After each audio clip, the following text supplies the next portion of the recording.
సంక్రాంతి పండుగ సందర్భంగా APSRTC good news అందించింది. తెలంగాణలో ఉన్న ఏపీ వాసుల కోసం ప్రత్యేక బస్సు సర్వీసులు నడపనున్నట్లు తెలిపింది.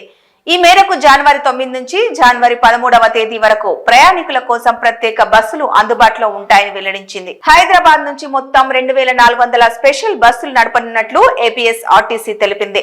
కర్నూలు, అనంతపురం, ఒంగోలు, మాచర్ల, నెల్లూరు, చిత్తూరుతో పాటు వేర్వేరు ప్రాంతాలకు వెళ్లే సాధారణ బస్సులతో పాటు స్పెషల్ సర్వీసులు హైదరాబాద్ లోని ఎంజీబీఎస్ కు ఎదురుగా ఉన్న సిబిఎస్ నుంచి బయలుదేరతాయని అధికారులు తెలిపారు. అలాగే ఎలాంటి అదనపు ఛార్జీలు లేకుండానే ప్రయాణం చేయొచ్చని పేర్కొన్నారు. పండుగ సందర్భంగా ప్రజలపై ఖర్చుల భారాన్ని తగ్గించేందుకే ఈ నిర్ణయం తీసుకున్నట్లు తెలుస్తోంది. మరోవైపు సంక్రాంతి రద్దీ నేపథ్యంలో హైదరాబాద్ నుంచి ఏపీకి 3000 ప్రత్యేక బస్సులు నడపాలని టీజీఎస్ఆర్టీసీ భావిస్తోందని సమాచారం. జనవరి మొదటి వారం నుంచి ప్రయాణికులకు బస్సు సర్వీసులు అందుబాటులో ఉంటాయని తెలుస్తోంది.